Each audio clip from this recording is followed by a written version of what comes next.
কোনো রকম ছানা কিংবা গুঁড়া দুধ ছাড়াও যে এত মজার একটা মিষ্টি তৈরি করা যায়, তাও আবার শুধুমাত্র ময়দা দিয়ে। আর এই মিষ্টি বানানোর প্রসেস এতটাই সহজ যে প্রথমেই সবাই এটা একদম পারফেক্টভাবে বানাতে পারবে। মিষ্টি বানানোর জন্য প্রথমে একটা মিক্সিং বোল নিয়ে নিছি, এর মধ্যে দিয়ে দিলাম 2 কাপ ময়দা। এখন এর মধ্যে দিব হাফ চা চামচ বেকিং সোডা আর দিব 1/4 চা চামচ লবণ। এখন এই সব কিছু আমি হাত দিয়ে ভালো মতো মিশিয়ে নিব। মিশানো হয়ে গেলে এখানে অ্যাড করব 6 টেবিল চামচ রান্নার রেগুলার সয়াবিন তেল। আপনারা চাইলে এখানে তেলের পরিবর্তে গলানো বাটার কিংবা ঘিও ব্যবহার করতে পারেন। তেল দেওয়া হয়ে গেলে হাত দিয়ে এই তেলটা ময়দার সাথে ভালো মতো মিশিয়ে নিব। তেল আর ময়দাটা মিশানো হয়ে গেলে এখানেই দিয়ে দিব নর্মাল পানি, অল্প অল্প করে পানি দিব। একটা ডো তৈরি করব, যে ডোটা বেশি নরমও হবে না আবার একদম শক্তও হবে না।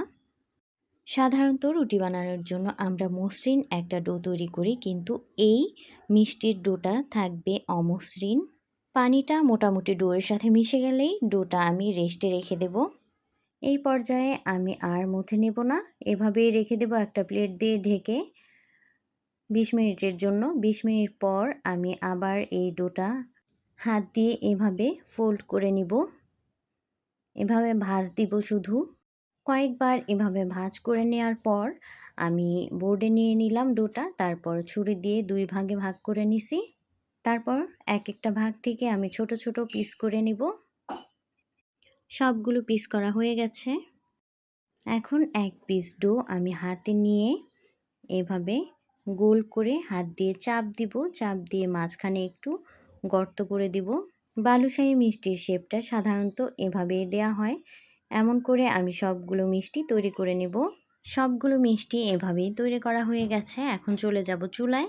চুলায় একটা হাঁড়ি বসিয়ে দিছি, এর মধ্যে দিয়ে দিব 1.5 কাপ চিনি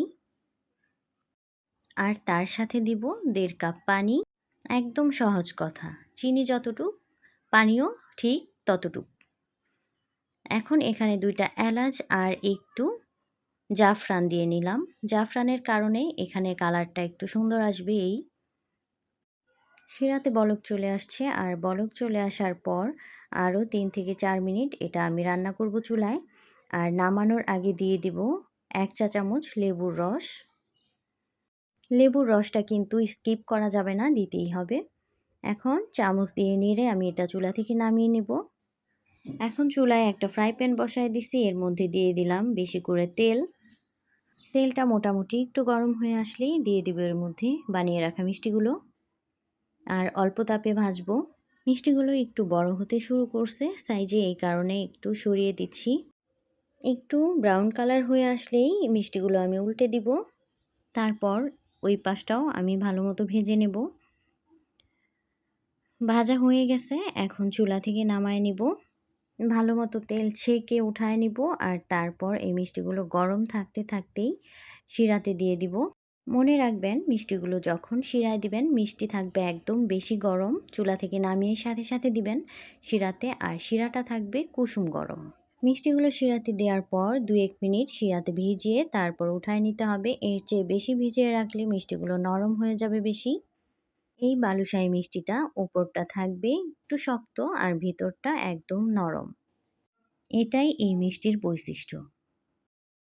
এখন একটা প্লেটে আমি গুঁড়ো দুধ নিয়ে নিব।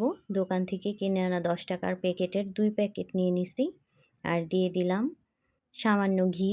এখন এই ঘি আর গুঁড়া দুধটা হাত দিয়ে এভাবে ডলে ইনস্ট্যান্ট মাওয়া তৈরি করে নেব। এখন এই মাওয়ার মধ্যে মিষ্টিগুলো এভাবে কোট করে উঠায় নিব। ব্যাস, এভাবেই তৈরি হয়ে গেল একদম পারফেক্ট আর সহজ মজার একটা মিষ্টি বালুশাহী।